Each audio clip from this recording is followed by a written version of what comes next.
Aujourd'hui, Dieu te dit que ta foi soit grande. Pour que tu comprennes ce message, il faut que je te raconte l'histoire d'une femme. D'une femme qui avait un problème très grave et qui avait besoin d'aide. Personne d'autre ne pouvait l'aider. Et c'est alors qu'elle a accouru vers Jésus. Lorsqu'elle arrive vers Jésus, elle explique son problème. Et son problème, c'est quoi? C'est que sa fille est malade et presque mourante, dans une situation désespérée.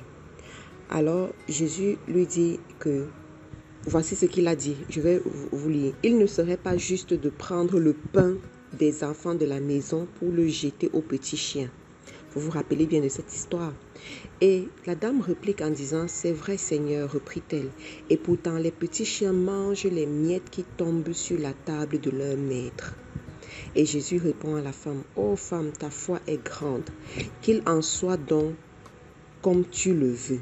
Et la Bible nous dit que à ce moment ainsi, à ce moment précis, sa fille fut guérie. Je vous assure, quand je lisais ce passage, ça m'a tellement marqué parce que à ce passage, il y a tellement de leçons à tirer. Énormément de leçons à tirer. Première des choses, à un moment donné de la vie, on traverse des moments extrêmement difficiles. Des moments où l'homme ne peut pas nous aider. Notre force même ne peut pas nous aider. Rien ne peut nous aider. Il faut le surnaturel pour nous aider. Alors cette femme a compris ça et elle est allée vers Jésus. Sauf qu'à ce moment-là, Jésus était dans un lieu précis et aidait un peuple précis. Mais elle vient, elle lui pose son problème. Il répond un peu comme pour la repousser, quoi. Mais elle insiste. Et là, ça m'a beaucoup marqué. Ça m'a amené à me poser la question de savoir quelle est notre attitude lorsque Dieu ne répond pas à nos prières. Quelle est notre attitude lorsque Dieu ne répond pas à nos prières? Il y en a qui ont renié Dieu parce qu'il ne répondait pas à leurs prières. Il y en a qui l'ont même insulté. Il y en a qui ont commencé à l'ignorer. Il y en a qui ont dit, vaut mieux aller dans le monde. J'ai ma satisfaction immédiate. J'ai mon plaisir immédiat. J'ai ma glorification immédiate. Et puis that's it. Et il y en a qui ont oublié Dieu parce qu'il ne répondait pas à leurs prières. Il y en a qui sont allés chez les marabouts parce que Dieu ne répondait pas à leurs prières. Et il y en a qui sont allés chez les devins parce qu'ils ne répondaient pas. Et il y en a qui sont allés glorifier un homme. Penser que c'est la puissance d'un homme qui peut les aider. Parce qu'ils ont eu l'impression que Dieu ne répondait pas à leurs prières. Ce matin, je vais te poser la question de savoir quelle est l'attitude que tu as depuis que cette situation ne trouve pas de solution. Quelle est l'attitude que tu as dans la prière depuis que tu as l'impression que Dieu ne t'écoute pas? Est-ce que tu continues à prier? Est-ce que tu continues à t'humilier devant l'Éternel? Cette femme, la réplique qu'elle a donnée, c'était une réplique pleine d'humiliation. C'est-à-dire qu'elle accepte qu'on dise qu'elle est petit chien. Elle dit, même si je suis petit chien, est-ce que les petits chiens ne peuvent donc pas avoir les miettes? Oh mon Dieu, quelle attitude! Quelle attitude d'humilité! Quelle attitude d'humiliation! Ça veut dire que tu as touché le fond. Tu dis, ok, j'accepte d'avoir touché le fond. Mais n'y a-t-il rien pour ceux-là qui ont touché le fond? Je suis preneuse. Et quand Jésus a vu ça, il a été rempli de compassion. Et il lui a dit, ta foi est grande. Tu crois tellement. Tu es tellement convaincu que quelle que soit ta situation, le Fils de Dieu peut faire quelque chose pour toi. Il y a une solution pour toi. Quel que soit ton désert, il y a un oasis pour toi quelque part. Quel que soit ce que tu traverses, il y a une solution quelque part pour toi. Il a vu cette foi en cette femme. Il a dit, qu'il te soit fait. Oh femme, ta foi est grande. Qu'il en soit donc comme tu le veux. Comme tu le veux. Et à l'instant, sa fille fut guérie. Ça veut dire quoi? Ça veut dire que la foi de cette femme était tellement grande qu'elle savait qu'il suffit d'une parole pour que le miracle puisse s'accomplir dans sa vie. Et là, je veux attirer ton attention sur ce que Dieu te dit souvent.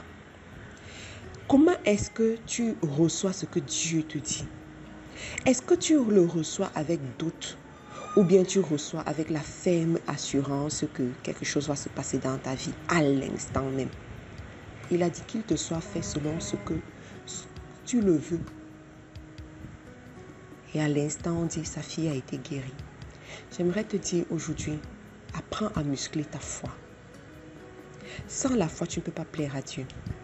Et la dimension dans laquelle Dieu t'appelle, c'est une dimension où tu as besoin d'avoir la foi plus que toute autre chose sur la terre. C'est une dimension où tu as besoin de marcher par la foi. Parce que sans la foi, il y a l'extraordinaire divin que tu ne pourras pas avoir. Je veux parler ici aux femmes, aux mères de dynastie, aux épouses de rois, aux épouses consacrées.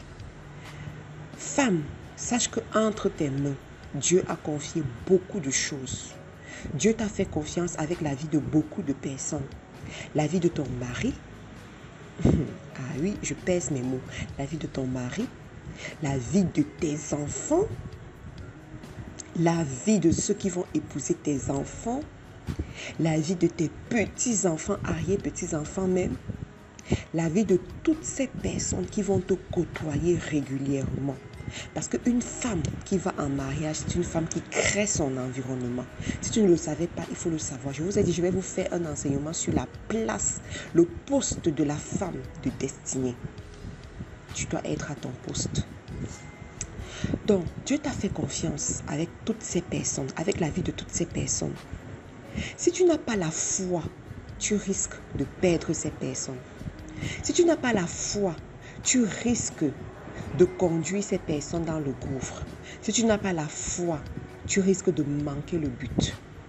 Donc, à un moment donné, il faut que tu apprennes à muscler ta foi, à avoir une foi inébranlable. Mais je vais te choquer en te disant quelque chose.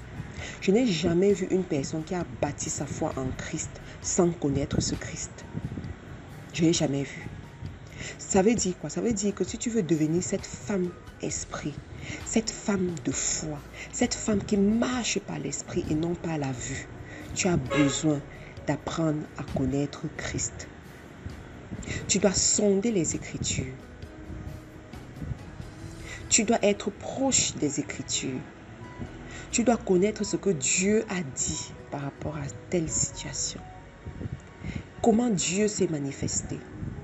Tu dois apprendre à désirer le Saint-Esprit, à contempler le Saint-Esprit et à marcher avec le Saint-Esprit. En un seul mot, tu dois être une femme esprit. Pendant que les gens sont en train de s'agiter, de dire mais pourquoi ça n'arrive pas? Pourquoi ça ne se manifeste pas? Pourquoi ça traîne? Tu es une femme esprit. Et tu sais ce que Dieu t'a dit dans le secret.